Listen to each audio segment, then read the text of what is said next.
Justice Bandial के दौर में एक 3 रुकनी बेंच बड़ा मशहूर बेंच हो गया था। 3 रुकनी बेंच होता था।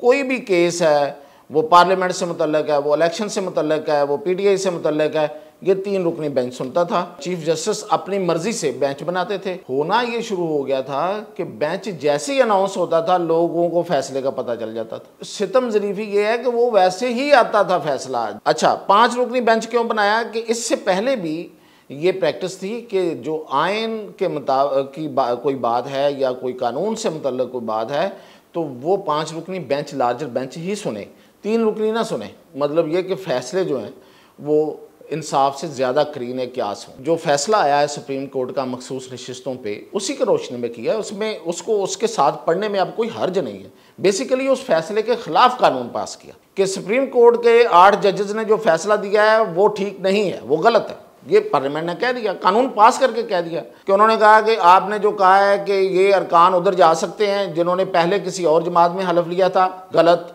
वाज़े हो गया, आज लिस्ट जारी हो गई है कि पार्लियामेंट के अंदर पीटीआई का कोई वजूद नहीं है। देखें, अगर बड़ी मजबूरी बन गई कि इजाज़त देनी है तो मीनार पाकिस्तान में जलसा नहीं होगा। मैं अपनी पहली बात पे कायम हूँ। जलसा अगर होगा तो किसी मवेशी मंडी में होगा, जिस तरह इस्लामाबाद में मवेशी मंडी में हुआ था। कंटेनर लग गए हैं, कोई मेरा ख्याल है कि 200 के करीब कंटेनर इस वक्त लग चुके हैं और कोई 40-50 लोग उठाए जा चुके हैं और कोई 90 लोगों की लिस्ट जो है ना वो उसकी भी अप्रूवल हो गई है।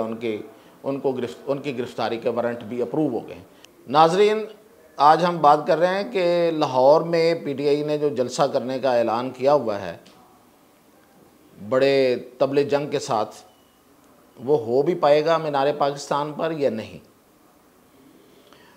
और ये कि जो मैंने कल कहा था कि बड़ी लड़ाई शुरू हो गई है, स्पीकर ने ख़त लिख दिया है और सुप्रीम कोर्ट के फ़ैसले के सामने खड़े हो गए हैं दीवार बनकर स्पीकर कौमी असम्बली, और साथ ही पंजाब असम्बली से भी स्पीकर ने लेटर लिखा है और उधर से खैबर पख्तूनख्वा के स्पीकर ने भी एक ख़त लिखा है। तो इन 3 खतूत में फ़र्क क्या और उसके नतीजे में हुआ क्या, होगा क्या, और एक आज आर्डिनेंस भी आ गया है, तो इन पर बात करते हैं। सबसे पहले तो हम देखते हैं कि आज का आर्डिनेंस जो है, याद होगा आपको कि हुकूमत ने एक कानून बनाया था, supreme court practice and procedures act. अच्छा, इसकी ज़रूरत उस वक्त इसलिए पेश आई थी, थोड़ा सा बैकग्राउंड देता हूँ कि जस्टिस बंदियाल के दौर में एक 3 रुकनी बेंच बड़ा मशहूर बेंच हो गया था। Justice Ata Bandial chief justice के तौर पे उसको हेड करते थे। जस्टिस एजाजुल एहसन जो कि रिज़ाइन कर गए हैं वो उनके साथ बैठते थे। जस्टिस मुज़ाहिर अली अकबर नकवी वो भी रिज़ाइन कर गए हैं अंडर एलिगेशंस, वो साथ बैठते। 3 रुकनी बेंच होता था। कोई भी केस है, वो पार्लियामेंट से मुतल्लक है, वो इलेक्शन से मुतल्लक है, वो पीटीआई से मुतल्लक है, ये 3 रुकनी बेंच सुनता था और चीफ जस्टिस अपनी मर्ज़ी से बेंच बनाते थे। कोई और भी बेंच जो बनाते थे अपनी मर्ज़ी से, अकेला बंदा चीफ जस्टिस का इख्तियार था और वो बेंच बना देते थे उस बेंच। अच्छा, होना ये शुरू हो गया था कि बेंच जैसे ही अनाउंस होता था लोगों को फैसले का पता चल जाता था। बताना शुरू कर देते थे लोग एक दूसरे को कि ये फैसला आएगा। अच्छा, फिर ये कि सितम ज़रीफ़ी ये है कि वो वैसे ही आता था फैसला, जो ज़बान ज़द आम होता था वैसा फैसला आ जाता था। तो इस पे बड़े मतलब ये है कि कान खड़े हुए कि ये क्या तरीक़ाकार है। एक मखसूस किस्म के जज जो हैं, जो जिनकी अपना एक लाइक माइंडेड हैं, जो एक माइंड सेट से ताल्लुक़ रखते हैं, वो बैठते हैं और किसी भी इशू पे फैसला दे देते हैं। तो ये जो हेजमनी थी चीफ जस्टिस की, उसको तोड़ने के लिए एक कानून लाया गया। पार्लियामेंट का काम है, पार्लियामेंट ने कानून बनाया कि जी हम प्रैक्टिस एंड प्रोसीजर में तब्दीली कर रहे हैं और ख्याल ये है कि 3 जज जो हैं उनकी एक कमेटी बनाई जाए और वो फैसले किया करे। अच्छा, अब 3 जजेस इस तरह से, chief justice of Pakistan, senior puisne जज यानी कि second to the chief justice and third in seniority, 3 जज जो हैं 1, 2, 3 वो बैठे और वो फैसला करेंगे कौन सा केस किस वक्त लगाना है, किस बेंच के सामने लगना चाहिए। तो इस तरह से ये होगा कि किसी एक बंदे की जो मर्ज़ी है वो नहीं चलेगी। अच्छा, जब ये कानून आया तो जस्टिस बंदियाल ने इसको मुअत्तल कर दिया चैलेंज हुआ और मुअत्तल कर दिया, और मुअत्तल करके वही बेंच जो जिन बेंचेस के ख़िलाफ़ आया था वो बेंच केसेस सुनते रहे। अब जस्टिस बंदयाल चले गए, फायज़ ईसा चीफ जस्टिस बने, तो उन्होंने इस केस को आते ही अपने सामने फिक्स किया और 5 रुकनी बेंच बनाया। अच्छा, 5 रुकनी बेंच क्यों बनाया कि इससे पहले भी ये प्रैक्टिस थी कि जो आइन के मुताबिक की कोई बात है या कोई कानून से मुतल्लिक़ कोई बात है तो वो 5 रुकनी बेंच, लार्जर बेंच ही सुने, 3 रुकनी ना सुने। यानी कि जितने ज़्यादा जज होंगे उतना ज़्यादा डिफरेंस ऑफ ओपिनियन की एक उम्मीद की जा सकती है। तो मतलब ये कि फ़ैसले जो हैं वो इंसाफ से ज़्यादा करीने क्यास होंगे। अच्छा, अब उन्होंने सुना और उन्होंने कहा कि देखें ये जो मुअत्तल किया गया था ये गलत था। ये मैं आपको मेजॉरिटी फ़ैसला बता रहा हूँ, उसमें कहा गया कोई कानून होता है या नहीं होता, मुअत्तल नहीं हो सकता। तो अच्छा, एक बात ये है, एक इस फ़ैसले में ये 5 रुकनी बेंच का अक्सरियती फ़ैसला था और उसमें ये कह दिया गया कि कोई फ़ैसला मुअत्तल नहीं हो सकता, नंबर 1। दूसरी बात यह है कि अगर कोई कानून और आइन का मसला होगा तो 5 रुकनी बेंच सुनेगा। नंबर 3 कि कानून पार्लियामेंट के हर फैसले को जो आइन से कंट्राडिक्ट ना हो ख़त्म नहीं किया जा सकता। अच्छा, इसी तरह का एक नोट मौजूदा जो सीनियर प्योने जज हैं जो आगे चीफ जस्टिस बनने जा रहे हैं, जस्टिस मंसूर अली शाह, वो नैब तरमीम के हवाले से जो जस्टिस बंदयाल का फ़ैसला था उस वक्त वो इख्तलाफी नोट में ये कह चुके हैं कि जो सुप्रीम कोर्ट है, पार्लियामेंट है, वो सुप्रीम है। अगर वो कोई कानून बनाती है तो उसको हम स्ट्राइक डाउन नहीं कर सकते अनटिल एंड अनलेस कि वो कॉन्स्टिट्यूशन से कंट्राडिक्ट कर रही हो, वो कानून कर रहा हो या वो एक्ट कर रहा हो। तो देखें, अब ये बेंच पूरे का पूरा ये कह चुका है, जस्टिस मंसूर अली शाह खुद ये कह चुके हैं। तो इसलिए ये जो बन रहे हैं अब कवानीन, अब मैं इसलिए ये बैकग्राउंड देना चाह रहा था कि अगली बात आपको पता चल जाए कि जो फिर बाद में मौजूदा असम्बली ने ये कानून पास किया इलेक्शन एक्ट में तरमीम करके कि जो फ़ैसला आया है सुप्रीम कोर्ट का मखसूस नशिस्तों पे, उसी के रोशनी में किया है। उसमें उसको उसके साथ पढ़ने में अब कोई हर्ज नहीं है। बेसिकली उस फैसले के ख़िलाफ़ कानून पास किया कि सुप्रीम कोर्ट के 8 जजेस ने जो फ़ैसला दिया है वो ठीक नहीं है, वो गलत है। ये पार्लियामेंट ने कह दिया, कानून पास करके कह दिया। अब ये मुझे कहने में क्या आ रहा है कि उन्होंने कहा कि आपने जो कहा है कि ये अरकान उधर जा सकते हैं जिन्होंने पहले किसी और जमात में हलफ लिया था, गलत, इसलिए कि फ्लोर क्रॉसिंग होगी। जिस बंदे ने एक जगह पे सर्टिफिकेट दे दिया हुआ है और उसको दूसरी तरफ नहीं ले जाया जा सकता, आपने कहा, गलत। नंबर 3, अगर कोई बंदा अपने आप को किसी पार्टी के साथ अफिलिएट नहीं जिसने किया, उसको किसी पार्टी में नहीं भेजा जा सकता, आपने कहा भेजा जा सकता है, गलत। और नंबर 3 कि मखसूस नशिस्तें जो जिसको मिल चुकी, जो पार्टी जीतने के बाद जीतने से पहले, इलेक्शन में जाने से पहले अगर वो लिस्ट किसी ने जमा नहीं कराई, उस पार्टी को नशिस्तें नहीं मिल सकती। आपने कहा मिल सकती हैं सुप्रीम कोर्ट ने, तो आपने कहा आपका कहा हुआ गलत, इसलिए ये कानून हम ये लेके आए हैं। और अब ये चीज़ें सबसे पहले सारी मौजूद थी कानून में, सुप्रीम कोर्ट को पता था ये सारी चीज़ें मौजूद हैं। सुप्रीम कोर्ट ने इसके बावजूद माजी में जाके फैसला दिया। तो उन्होंने कहा कि अगर आप माजी में जाके फैसला दे सकते हैं तो हम माजी में जाके कानून बना रहे हैं। तो उन्होंने भी एक कानून बनाया सुप्रीम कोर्ट के मुकाबले में, उस फैसले के बिल्कुल उस फैसले को कंट्राडिक्ट किया, उसको उसका मुकाबले में कानून बनाया और उसको माजी में जाके नाफिज कर दिया। और आज ये पोजीशन है कि सुप्रीम कोर्ट का फैसला कहीं एग्जिस्ट नहीं कर रहा। अब वो मुख्तसर फैसला आया हुआ है, तफसीली फैसला अभी आना है, वो आए ना आए एक ही बात है। और अब अगर इस कानून पे कोई किसी किस्म की स्ट्राइक डाउन करने की कोशिश की गई तो फिर वो जो फैसला है 5 रुकनी बेंच का और वो जो जस्टिस मंसूर अली शाह का नोट है वो किधर जाएगा, जिसमें कहा गया था कि पार्लियामेंट इज़ सुप्रीम, तो वो सुप्रीम है।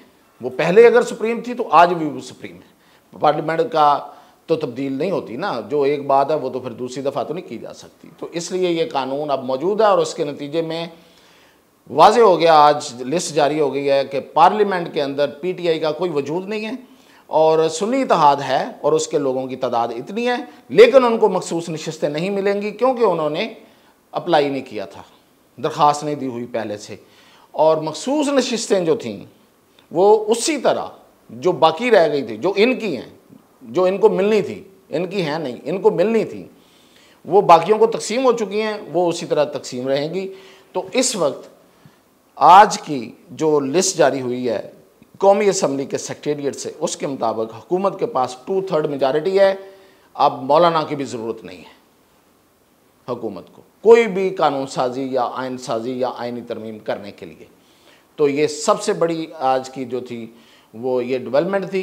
और supreme court procedure and practice act में तब्दीली करके एक आर्डिनेंस जारी कर दिया गया है। अब उसका मकसद क्या था वो भी बता देता हूँ। चीफ जस्टिस जो हैं वो और जस्टिस मंसूर अली शाह और जस्टिस मुनीब, ये थे 3 बंदे, 3 जज जो ये फैसला करते थे कि कौन सा बेंच होगा और कौन सा केस पहले सुना जाएगा और कौन सा बाद में सुना जाएगा। अब जस्टिस मुनीब साहब जो हैं उन्होंने कुछ अपना माइंड यूज़ करना शुरू कर दिया। जस्टिस मंसूर अली शाह कुछ दरमियान में आ गए हुए हैं, लेकिन जस्टिस मुनीब उसी जगह पे मौजूद हैं जहां वो पहले थे। तो फिर हुकूमत ने सोचा कि नहीं, ऐसे नहीं काम चलेगा। उन्होंने उसमें आर्डिनेंस ला के तब्दीली कर दी है। जाहिर है कि वो 90 दिन के बाद फिर ये कानून भी पास करा लेंगे, वो कानून बन जाएगा। वो ये है कि चीफ जस्टिस जो कमेटी है 3 रुकनी, उसमें तब्दीली कर सकते हैं। रहेगा 3 रुकनी, लेकिन तब्दीली कर सकते हैं। प्योने जज तो रहेंगे, मतलब जो सबसे सीनियर मोस्ट है वो तो उस कमेटी में रहेंगे। 2 हो गए, ये तो 2 रहेंगे, चीफ जस्टिस एंड सीनियर प्योने जज। उसके बाद जो तीसरा जज होगा वो कोई और भी लिया जा सकता है। कुछ ज़रूरी नहीं है कि तीसरे नंबर पे आने वाला लिया जाए। वो जस्टिस इरफान सादत भी हो सकते हैं और वो कोई और हो सकता है।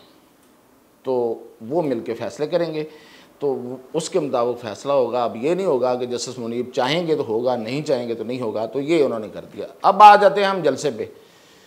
देखें जी, जलसा मुझे तो होता हुआ नज़र नहीं आ रहा।